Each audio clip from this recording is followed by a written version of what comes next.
So if you need a VPN, go Nord. Use nordvpn.com/Kimber to get a huge discount off your NordVPN plan plus 4 additional months for free. It's completely risk-free with Nord's 30-day money-back guarantee.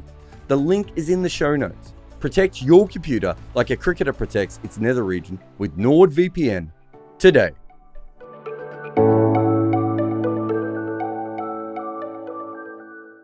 Hello and welcome, ladies and gentlemen, to episode 32 of the Footmarks podcast. I'm your host, Behram Qazi. You can find me at DefMango on Twitter. And with me, as always, is Jarrod Kimber, who you can find absolutely everywhere.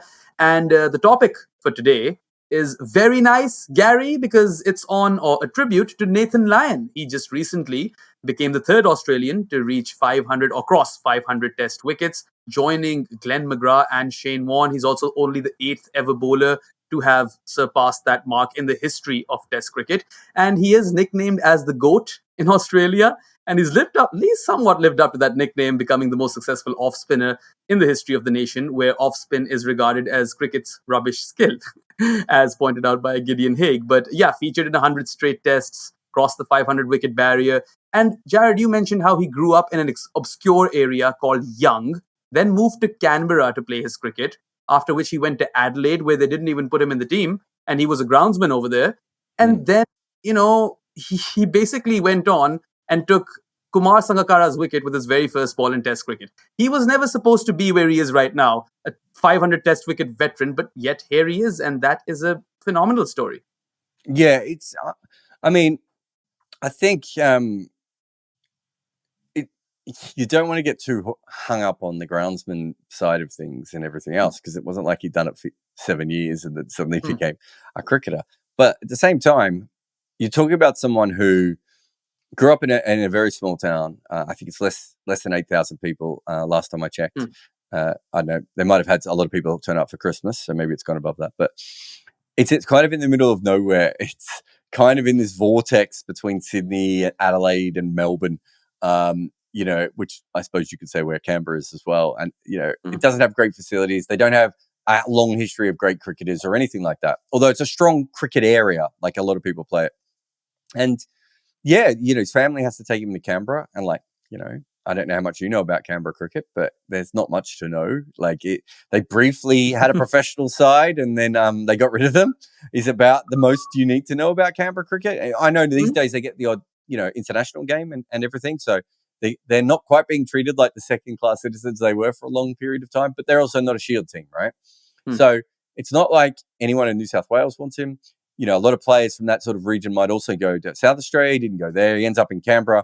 And then when he goes to South Australia, as you said, again, he doesn't make the squad, right? And he's not particularly close. And I read 2 different articles, and Darren Berry and Jamie Cox. Darren Berry sort of suggested that Jamie Cox didn't really think Nathan Lyon was very good. Jamie Cox said, no, he was on our plans, but, there were others that were ahead of him or whatever that may be. And Darren Berry allegedly looks at 1 or 2 deliveries and decides that Nathan Lyon is everything he needs. And, do you know who Darren Berry is? Do you know the importance of Darren Berry? So, obviously you would actually, because he ended up coaching for years in Islamabad, didn't he? Was it Islamabad he was the coach? I think it was. I'm pretty sure it was Islam. Yeah. But for those who don't know, Darren Berry was Shane Warne's keeper. Right. And best friend. In fact, fun fact, and Shane Warne's best 50 cricketers of all time, Darren Berry was number 48. And then in Shane Warne's best 100 cricketers of all time, Darren Berry was 98. Somehow he dropped 50 places between the article and the book. But, he'd seen great spinners up close before, right? And it was, I think the thing with him is the revolutions on the ball was quite weird, and he could land it, Lyon, as well. This wasn't a case of someone like Jason Krejci, who had come along just before him. Huge revs on the ball, but Jason Krejci didn't know where the ball was going to land a lot of the time, right? Much more of a part-timer, as Nathan Lyon was something else. But he is literally rolling a pitch. Someone says to Darren Berry, the guy on the roll is a pretty good off-spinner, goes over to Lyon and says, do you want to come bowl in the practice? And Lyon goes, no, right? I've got this job to do. And he's like, no, come over and bowls. And it takes about 2 or 3 balls for Darren Berry to be like, oh, this is something quite different. And I think it's 7 or 8 months later, he's taking Kumar Sangakkara's wicket. And the other interesting thing is he actually explodes in T20 cricket. It was in the Blast, but actually the Bash, before it was even the Bash, when it was the Big Bash State League, where he does. It's just a remarkable sort of set of events. Of it does show you how hard it is for regional cricketers to really get a foothold. This is right through cricket, really, but certainly in a place like Australia, where it's like his family could travel 2 hours to Canberra and 2 hours back, so 4 hours of traveling a day to get him to Canberra. But I think it would have been like 8 hours a day to get him to Sydney, and he would have had to have moved to Adelaide as a kid probably in order to get there, right? And it's such a remote a background that he has, and even when he was on their door, it took them a while to notice him. Mm-hmm. I mean, it really is an extraordinary rise when you think about it. Him getting to Adelaide in the first place, that's quite a story on its own. And thereafter, of course, you mentioned how Darren Berry called him to have a bowl in the nets and took whatever 2-3 deliveries to impress him. He goes on to perform in the Big Bash League, is the top wicket taker. And in those 7 to 8 months, he goes on to make his test debut, which is just his 5th ever first-class game. I mean, it doesn't really get better than that. But of course, takes Kumar Sangakkara's wicket on debut with his first ever delivery in Test cricket, sure. But then he gets dropped a couple of times, right? And in 2013, exactly, that was when he got dropped. And even though, he was looked upon by many as Australia's best spinner since Shane Warne, and we've done an entire Footmarks, I think, on all of those Australian spinners in between as well. But Mickey Arthur was the coach back then, and he just wasn't too convinced with Lyon's growth as a cricketer. A touch harsh, you think? They were in a weird space because they were taking punts on people and then getting rid of them all the time.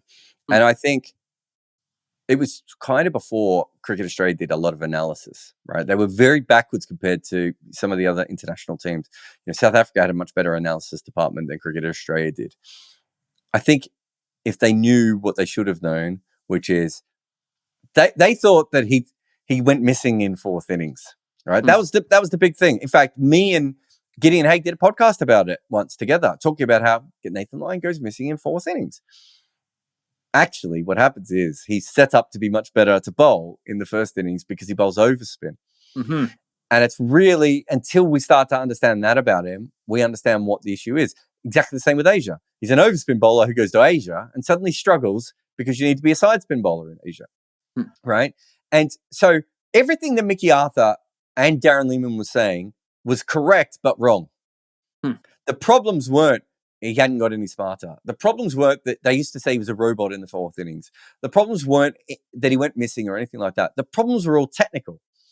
And it's why I quite often look for the technical problems in players. And Nathan Lyon is certainly a player who taught me about that. But you only need to be side on to him, Behram. If you ever get a chance to be side on in the nets and watch him bowl, it is like watching a ball go on a glass table and then just drop off. The amount of overspin he gets on compared to other bowlers is actually remarkable. But I don't think people thought about it the correct way. And as you've just said, we did a whole podcast on Australia just throwing away spinners, right? So you can imagine there was a part of like, okay, well, he did okay in that first game and he's had a couple of big games, but he's not actually that consistent and he doesn't do well in the 4th innings. We can move on from him, right?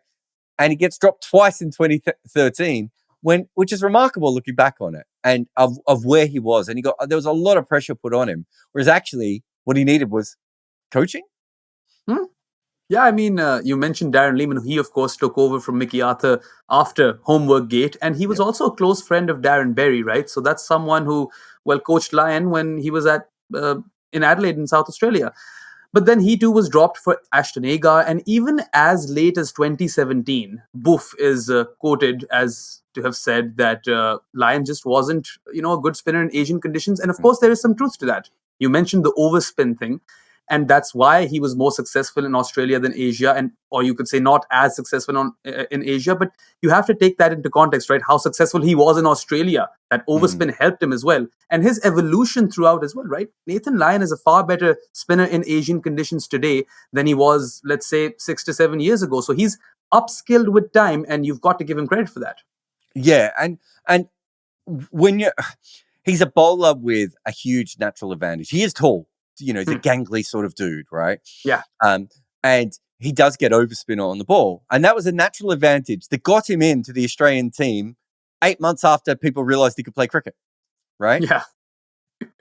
And so then everyone starts saying to him, oh, you've got to do this. You've got to do this. And I think he's quite I mean, I don't know him personally, but I know a lot of people who do. But he's a bit of a punchy guy. He's a bit like, what are you talking about? Like, I'm doing so well, and all you guys can ever talk about is the negatives, right? And Shane Warne's like, oh, I might make a comeback, and all these things are happening. and I think Nathan Lyon's like, no, I'm doing fine. Realistically, it was just it was the technical changes that he needed to make in order to bowl a little bit faster when he's in Asia, a little bit more side spin, and then he becomes, he becomes one of the better spinners in Asia over the last 5 or 6 years, right? Like, I don't have the numbers in front of me, but in the last 5 or so years, he's not been a liability for Australia. There are still certain pitches. He's not like Ashwin or Jadeja, right? He's not plug and play. You just have him in Asia and he's unplayable. But he's a much better player, whereas for a long period of time he wasn't. So again, some of the stuff that was said to him was correct, but I don't think he was coached in a way that helped him. And I think it was eventually him working out. And Dan Bredig talks about it in one of his articles where Lyon realizes that bowling the perfect looking off spinner, the perfect Nathan Lyon delivery, doesn't actually help.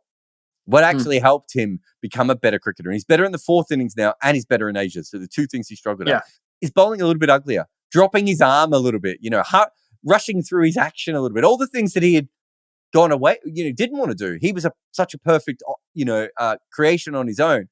But all those things have helped so much in the last couple of years. And, he's now a much better bowler than he was beforehand. Yeah, and you mentioned, of course, his improved bowling in both the 4th innings and in Asia. And there's no doubting that. And that's why I personally have so much respect for him, because all cricketers, forget Nathan Lyon, but anyone who keeps improving year after year and doesn't stagnate definitely deserves heaps of respect. But here's an interesting one for you. He does have an unflattering record bowling versus left-handed batters, and that's a batter type that generally right-arm offies, they thrive against. He's not terrible, but he's not as good as some of his peers. What's the story there? It's not unflattering if you compare him to, like, all bowlers. If you compare him to all bowlers in the world, you'd be like, what are you guys talking about? He's got a fantastic average against left-handers. Where his average is realistically bad against left-handers is compared to other off-spinners who, the two best off-spinners in his period, I'm taking Ajmal out of this because Ajmal had a Doosra, right? But the two best of Lyon's era are Ashwin and Graham Swan, right? Yeah. And they are unplayable, right? As finger spinners, as two off-spinners. They're just simply unplayable. There's not much you can do against those guys. You don't even need to be on a spinning wicket, right? They're just, I would say Swan is the first person who kind of perfected DRS bowling, and Ashwin is a genius physically and mentally, right? And, the ability that they have. But both of those guys do put side spin on the ball more, and they spin the ball away from left-handers more. And so again, you have this technical thing. But what really helps Lyon is he's not dependent on left-handers being around. Yeah. And so bless me. Sorry, I muted the sneeze, and I just had to let everyone know that I had actually sneezed there. Otherwise, it would have been even weirder. Otherwise, it looked like I headbutted my microphone for no reason. But and those who are just listening to the audio would just have heard "bless you," so they think you're blessing me. Yeah, that's even more confusing to them. So again, you have this thing, and it depends on how you look at it. He's not the left-handed killer that you probably want. But the other side of it is he's more than holding his own against right-handers. And it's not like, with Graham Swan, there are times where against right-handers, he's kind of a defensive bowling option, right?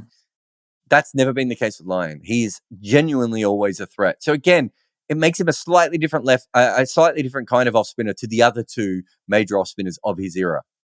Yeah, and like you mentioned, not a destroyer per se of left-handed batters, and was quite poor in Asia and 4th innings of Test matches when he started off. Of course, he has improved over time, and now he boasts a fairly decent record. But I think his record in Australia really deserves some airtime over here because it is beyond impeccable. So since he's made his debut, he has more than 50% of spin wickets in his era in Australia. And his average of 31 odd is half of that of all the other spinners who have played down under in this time period. So, for that pretty much seals his legacy for me. Lyon was the great off spinner who bowled in Australia, because that's not a story that you hear all too frequently. It's a weird one, isn't it, too? Because when you say a bowling average of 31, it's like, well, it's not like Jimmy Anderson in England, right? Mm-hmm. Or Ashwin in India. But Yeah. actually, compared to everyone else, it's better than them, right? Yeah. It's another level of where you can go. It also just quietly tells you how good McGill and Warren were. But True. but it's so hard for overseas spinners in Australia, partly because of this. You do need to just get so much more bounce to be a constant threat, and that's just not a natural thing for most spinners, especially Asian spinners, right? But yeah, Lyon is just absolutely incredible. And I think when I looked it up originally, the overall record was like maybe an average of like 40 or 45. And I was like, oh, he's not that much better. And then I was like, wait a minute, his numbers are in this. And that's when I looked up that he's got 57% of the spin bowling wickets during his career in that period. The consistency, we've seen him so often just be an attacking threat that Australia have used, right? And when you have Stark and Cummins and Hazelwood and little bits of Pattinson and Ryan Harris and Mitchell Johnson and all these other bowlers, Peter Siddle, and you're still using Nathan Lyon as an attacking threat in Australia, it does tell you something. He's not an Ashley Giles or a Paul Harris or a Mitch Santner type player, right? He's a legitimate threat in his home conditions in a way that no other spinner in the world has managed to master over that period of time. And Australian wickets are a little bit more, they don't fall apart as much as they used to. So it's a tricky time to bowl spin in Australia, with the drop in wickets and everything else. And yet Lyon has managed to master it without the sort of wickets that Shane Warne quite often had at the end of test matches where the ball did rag sideways and everything else. So it really is a brilliant record at home. It's just that when you see a bowling average of 31, it's like, he's okay. It's only when you factor in that everyone else is averaging 62 that you're like, wait a minute, he's half as good as everyone else? Or twice as better, right? Yeah, sorry, not half as good. The rest, they're half as he's good is what I'm saying. Basically. And what I've noticed of Nathan Lyon over the years is that he's not someone who will be introduced into the attack and it's going to be a cluster of wickets thereon. No, he settles in, he takes his time, and then he works batters over. And his matchup versus Chiteshwar Pujara is rather impressive in this regard because he's a batter who is a great player of spin, right? Plays time. Pujara is one of the best dead batters that Test cricket has seen in the modern era. Not in previous eras, of course, you'll get a lot of dead batters back then. But the fact that Lyon has bowled heaps and heaps of deliveries to Pujara, and Pujara does not average a lot versus Lyon, that goes on to show you that, Lyon in his own way is a genius. Yeah, I think it was, it's 12 or 1,300 balls, which is, it's a lot of balls, right? Like that is just a lot of balls to bowl to one player. And obviously Pujara, we know that sort of defensive nature and the way he plays, as you said, plays a part of that. But that's a lot of balls to bowl to someone who's that good. And then he averages 40 against him. I would say for a good period of time, and Pujara has slipped a little bit, but for a good period of time, Pujara was as good against spin as anyone in the world, right? And, that's certainly his main skill as a batter. He struggles a little bit more when he has to face pace away from home. And to go head-to-head with someone as good as that is phenomenal. But also to bowl 1,300 balls to one player and still be able to hold your own, even if that player is not particularly great, I think is a remarkable thing because over a certain period of time, you have a chance of being understood. And I think that's the thing with Lyon is that there's no real working Lyon out because his basic ball is just really, really good. It's a stock ball that has a bit of danger to it. Do you know what I mean? And I think the best spinners of all time are a little bit like that. Their stock ball just has that little bit of danger to it so that there is no time when you can completely relax against them. Doesn't mean that you're always a threat to go out, but it means they don't have to try a doosra and an arm ball and a quicker one and come around the wicket and whatever, because they can literally just come through and their best ball is going to be putting you under pressure all the time. And I think that Pujara's record sort of shows that a little bit. Yeah. I mean, when I think of Nathan Lyon, I think of, Australian surface. You're getting a bit of bounce. You've got a right-hander on, you get a short leg in, and that's the wicket that you're going to take, right? Yeah. That's when you think of a Nathan Lyon wicket, that's the image that comes to your mind. Short leg taking that catch and Lyon using that bounce. But and also, just to go on from that, is most modern spinners attack the stumps. And yet he still is the guy that gets catches at leg slip and short leg and everything else, which again shows you how different he is to a lot of his contemporaries. And speaking of his contemporaries, right? We can all agree that he's not the best off spinner of his generation. He's always played second fiddle to Ravi Ashwin. And even if you think of non-Asian spinners in and around that time, as you mentioned, Graeme Swann, his name comes up and he's definitely ahead of him. If you talk about Asian conditions, far ahead of him, right? And it's interesting because Lyon is the best since Warne, but not even close to Warne in terms of spin bowling talents in Australia. Yet he is one of 8 bowlers to get to that 500 wicket mark in Test cricket, and he's only the 3rd Australian after McGrath and Warne. Those are huge names in the history of our sport. This is immense for a guy like Nathan Lyon. Yeah, I think if you look at all 8 of the other bowlers, they all deserve to be there, right? Like, and I don't mean that in a they still had to work for it and overcome things and everything. But Stuart Broad and Anil Kumble, you might say the 2 weakest bowlers on that list. Well, Stuart Broad's 6'5" and can bowl 90 miles an hour and swing the ball both ways, right? Move the ball both ways. Like those are even if you say he wasn't always a great bowler, he could be a great bowler at any time. And Anil Kumble, the height, the rhythm, the subtle movements, the drift, all those little things like meant that he was a constant threat. And I think pretty much for all those players from a fairly young age, you would say they are Test players, right? Maybe in a couple of cases of those players, you would go, that's a future great. But you would also say those are Test players, and Lyon just wasn't. He just wasn't someone who was supposed to be there, at that level. And he has, if you use a sort of an NBA thing, he has the least tricks in his bag of anyone on that list, right? I mean, his own dad didn't back him much, did he? He was like, yeah, at least you'll get to play a game, which is hilarious. Yeah, exactly. And I once compared him to Graeme Swann, where I said, if you compare him to Graeme Swann, Nathan Lyon is the best fridge that you could ever buy. Graeme Swann is maybe not quite that same level of fridge, but it's got an ice maker on it, and it's got a glass door so you can see what's inside it, and it's got all the different little tricks, right? And Ashwin is a fridge freezer, right? He can do both, right?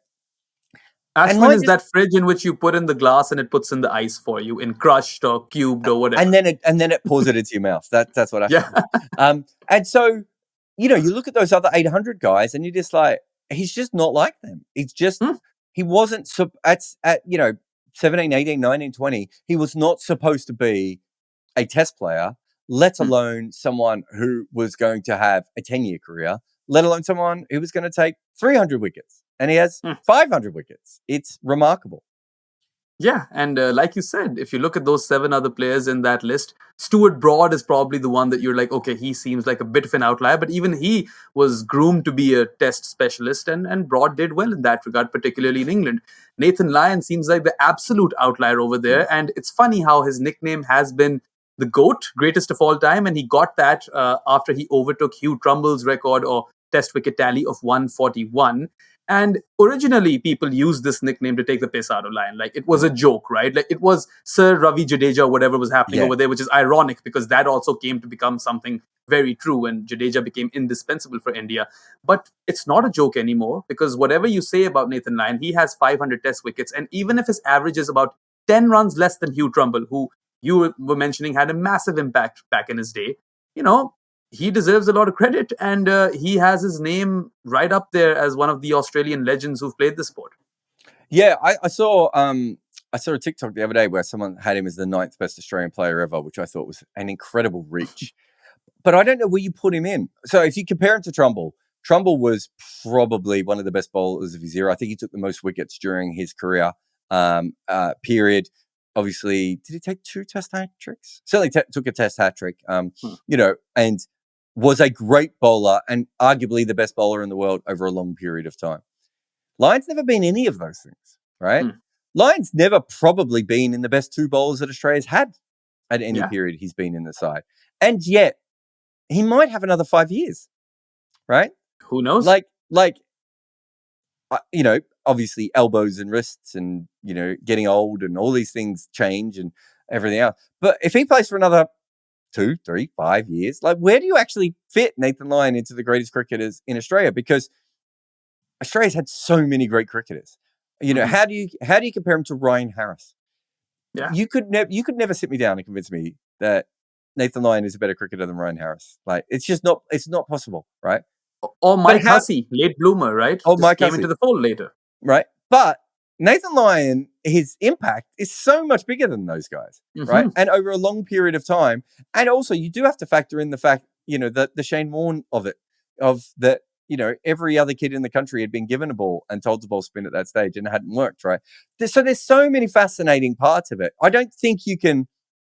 He's not a top 10 cricketer in Australian cricket, obviously. But with every year, I find it harder and harder for him not to be, maybe a top 25 or a top 20 cricketer. If you're a top 25 cricketer in Australia, you're a player, right? Like that's look at the names of the players that Australia have had. It's such a weird place to be in for a guy who, during his career, he averages 31, I think. The global average during his career is 32, 33? Like, and yet you can make so many arguments on the other side of that as well. He really is a fascinating player the more you slice and dice. Yeah, he's one of the more interesting ones to dissect as well. And we mentioned how, of course, taking 500 wickets is a feat on its own. But he's got a bunch of other weird, uncanny sort of records to his name, right? He is a fantastic number 11 batter. He's got the most runs without having ever scored a 50 in Test cricket. And no one's even close to his record. So that one might last till eternity. And then also he has played 100 Test matches on the trot, which is the most for any bowler in the history of the sport. Anil Kumble has played 60 on the trot, just for comparison.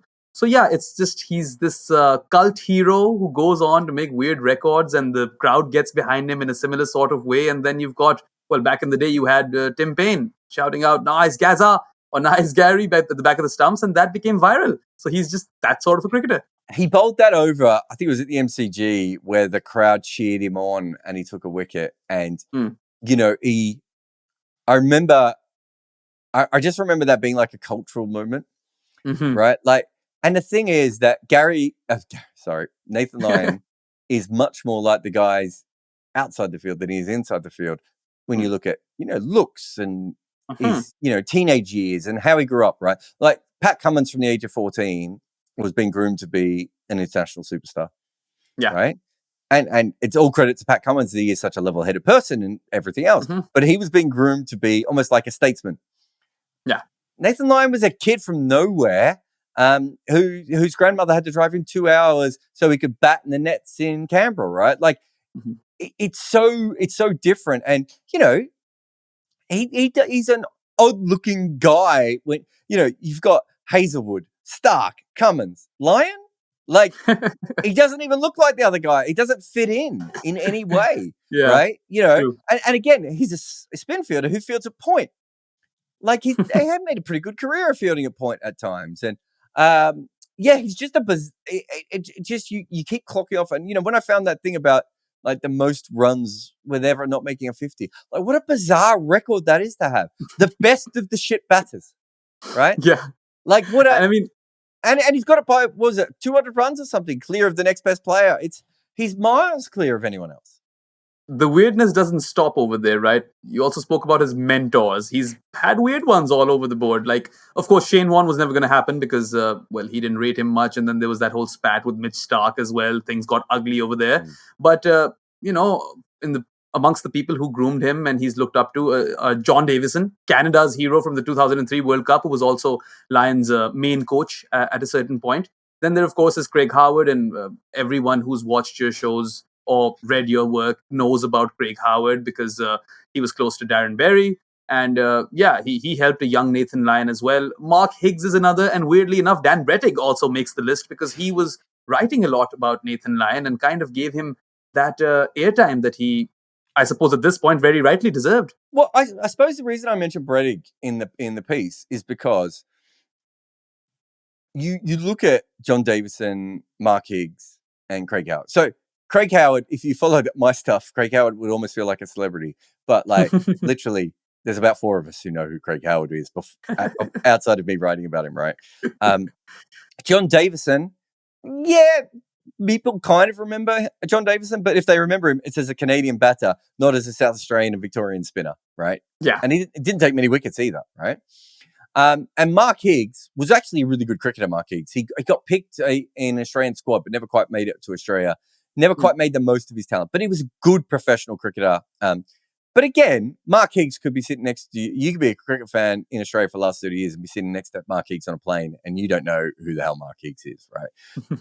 It's really a weird collection of people, of outsiders. John Davison, this perennial 12th man who ends up playing cricket in Canada. Craig Howard, the leggy who never made it, who then tried to become an offie who never made it, right?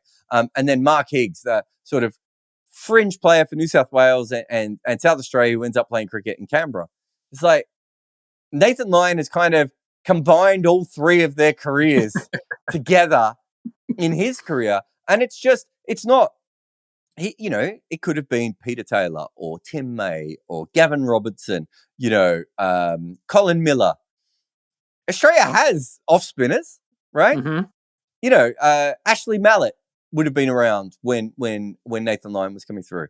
Bruce Yardley is, actually, I'm not sure. Well, that's Western Australia. But, there are people around who had bowled off spin for Australia that could have helped. There were Shane Warne, Stuart McGill, right? And yet, John Davison, Craig Howard, and Mark Higgs are his mentors. Like, everything about Nathan Lyon is always just that little bit warped and bizarre and twisted. And, for a lot of people, he's going to be remembered as the guy who dropped the ball in AB de Villiers and missed the run out against Ben Stokes. And yet he'll still be the 8th person ever to cross 500 wickets. It's all a bit weird for him. It always is. Yeah, and he's just a very sprightly character as well. I want to talk a bit about Nathan Lyon, the teammate and the person behind all of those wickets. And it's even funny how Warne made leg spin sexy again. Nathan Lyon hasn't done that for off spin, by no means. And still, he's viewed as this really jolly character for everyone or anyone who's viewed the Test on Amazon Prime knows how he's a singer. He's pretty much the chief singer for that Australian team whenever they win a Test match or have a happy moment. Song. He's the one. Yeah, he's the one who's leading that song and leading that team talk and very, very animated. Also, how he was standing in the long room in that Lord's Test, because he realized that he could get timed out. So he had that over Angelo. And it takes a fair bit of cojones to stand in the long room, particularly when you're an Aussie.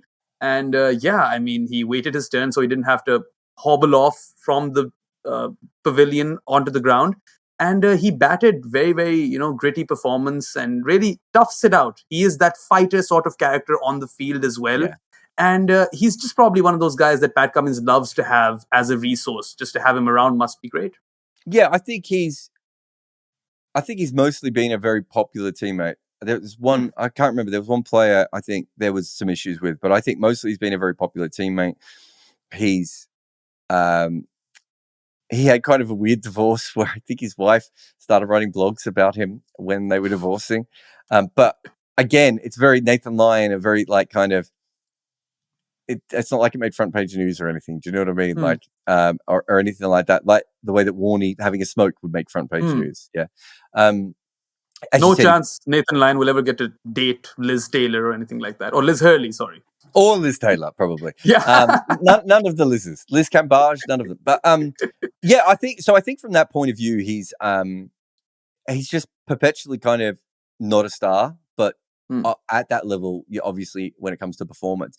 But he's a proper, I think you said it really well before, where he's just one of those players who's just tried to continue to improve from, that one little thing. And he's a much better fielder now when he came into the game. He's a much better batter now than when he came into the game. He's an outside chance of ruining his own record by actually scoring a Test 50, which would be a huge shame. But even within all that, still not like a T20 player at the international level or the franchise level. Still not a like a county player. Still not a franchise level player. I suppose. I mean, as much as anything, not an ODI player. All these different things about him. But I think within that team environment, having a player as dependable as what he does available to you, as you said, like for any captain, it's just such an advantage of just being like, okay. And I think the thing with Nathan Lyon was at his worst, people always focused on what he couldn't do, right? And myself included.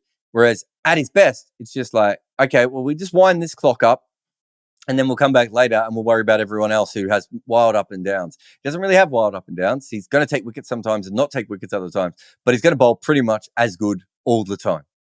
Yeah, he's reliable at that one skill that he does have. And it's really, really remarkable that he's gone on to, surpass 500 test wickets without having that skill to move the ball both ways. And on top of that, he has the audacity to sledge the way he does, which is also really, really entertaining, right? One of the more funny sledges of our times.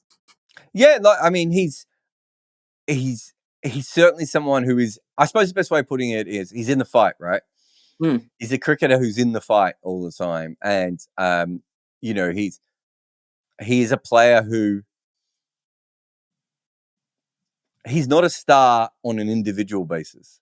He's a star on a long spectrum, right? And that is because he did keep working. And, we saw lots of other Australian spinners with really good talent, maybe not quite his level of talent, but really good talent, who just didn't work it out and didn't fight for it and weren't the kind of player that the other, team, that the team wanted around. And, after 2013, he could have been in and out the side and yo-yoed around. And instead he continued to work on his craft and get better. And it's been a slow journey, but certainly, you watch him bowl in India of recent times, and he bowled in that first test where he struggled.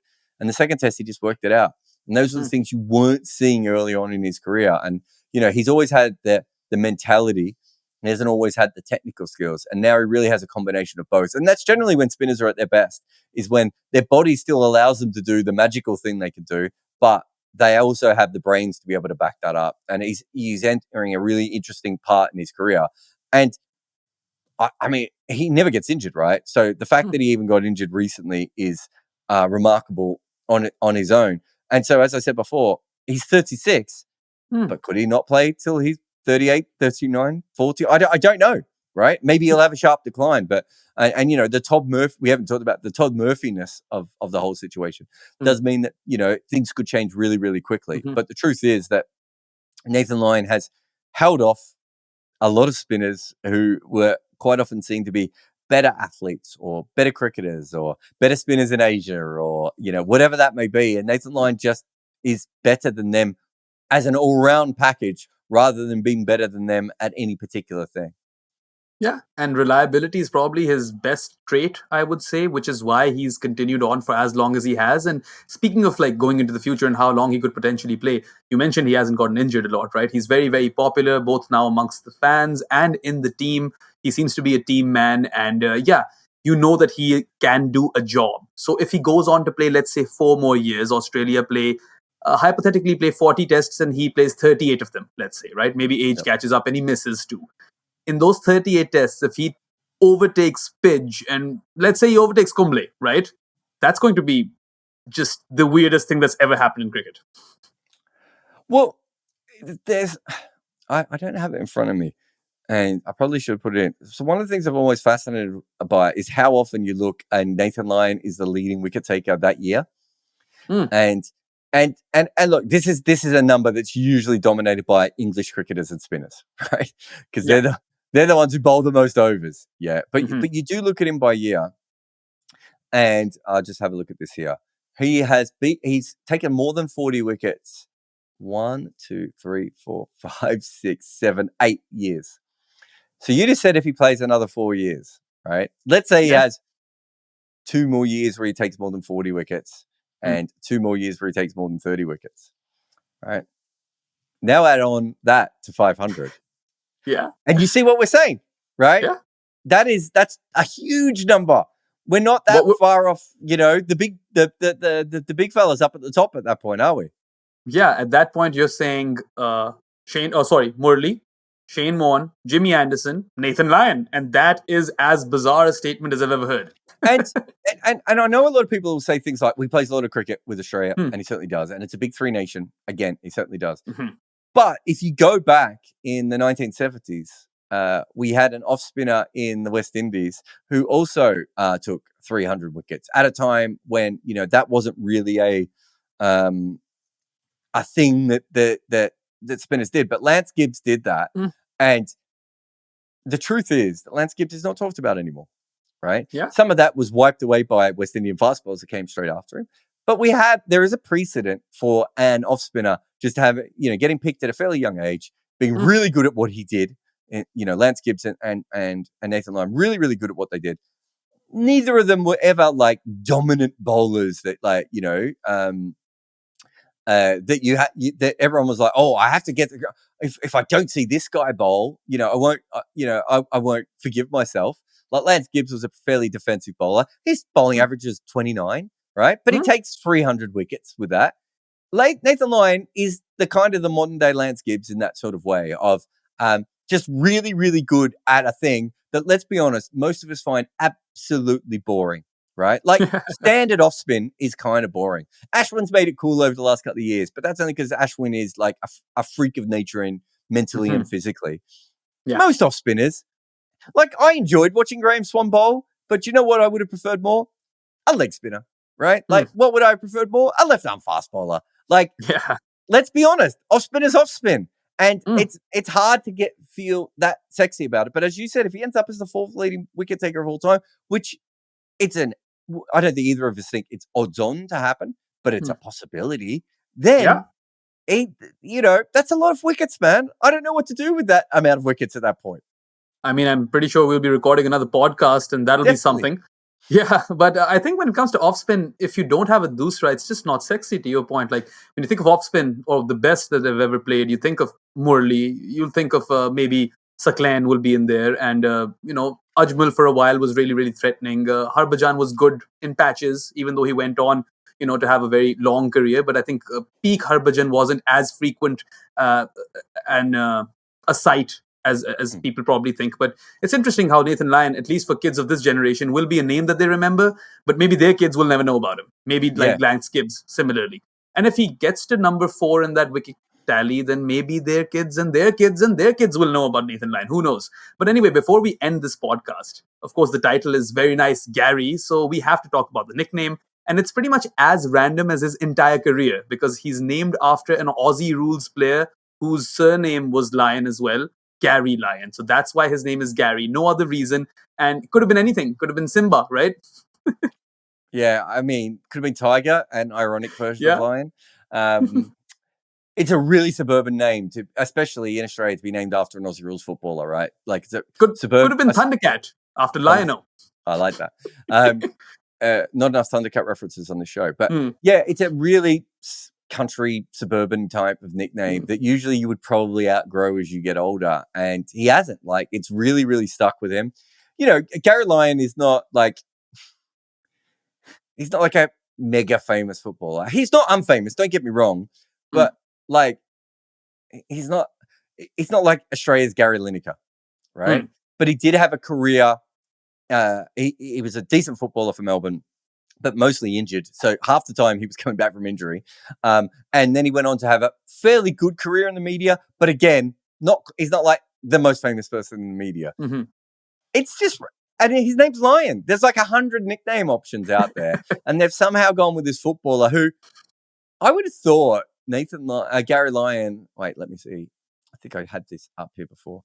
Garry Lyon's career finished in 1995. Like, Nathan Lyon wouldn't even really know much about Garry Lyon, the footballer. He might, and I don't know, he's not from a football area, but they would have played football where he's from, but not from a football heartland. He actually comes from a rugby league heartland, non-Aussie rules football heartland. But there's a chance he never saw Nathan Lyon play live, and probably didn't spend a lot of time watching him on his various TV things. So it's just, it's in some ways, it's the most perfect Nathan Lyon nickname in that, again, none of it really makes any sense. And yet it stuck around. And I suppose in some ways, Nathan Lyon did make a lot of sense and he stuck around. Yeah. And I think Tim Payne is someone who needs to be credited for making the nickname viral. Because I remember I think Wade did it well before. I think it was a combination of those two. Yeah. But I think Payne was the one who made sure it was known internationally. But I think that Wade was the one who really made it stick and, got to the point. But, I think I met Nathan Lyon once in Perth at a restaurant. I can't remember why, and he was introduced to me as Gaza, right? Like it is, like that is just how he is known. It's like Nathan is not his name anymore. Gaza is his name. Even the crowd will be chanting Garry or Gaza, right? And think about this. Picture this. I'm a early 20s university student, Pakistani origin, studying in Canada. We're playing indoor cricket in our apartment, and each time someone beats the bat after tweaking it, someone shouts out, "Nice, Gaza," or "Nice, Garry." That was the impact that had, and that's why I think it was perfect to name this podcast in particular "Very Nice, Garry," because it has been very nice indeed and very, very random. Long may it continue to be the exact same way. And here's to hoping, Jarrod, that 2 to 3 years down the line, or whenever he retires, we're recording another podcast with I don't even know. I don't know what the energy will be around that podcast. You're right. I think it's a fascinating story just because he's not the most interesting cricketer, but where you fit him in, because as you said, 7 other people have done this, and they are all in various different ways, absolute legends of cricket. And then you have Garry Lyon, who is not even Nathan Lyon. He's not even the name he was born with. He's just a random person who ended up playing at, with one particular skill that he, added to and fought with. And it's a remarkable story of how you can overcome not being the next big thing when you're 18 and literally being the guy who pushes the next big thing to push the wickets. Yeah, it's quite inspirational in that regard. If you guys or someone is watching and you know how to play cricket and you just know how to do one thing really well, Nathan Lyon should be your inspiration, and probably like top 10 cricketers I'd love to share a beer with, because he seems like a really interesting bloke, right? But anyway, here's to hoping that he becomes one of 5 cricketers to cross 600. You never know. And on that note, I think we'll end this podcast. Footmarks episode 32 is done. We'll be back with episode 33 next week. And thanks for tuning in. We'll catch you again soon. That's all for now. Goodbye.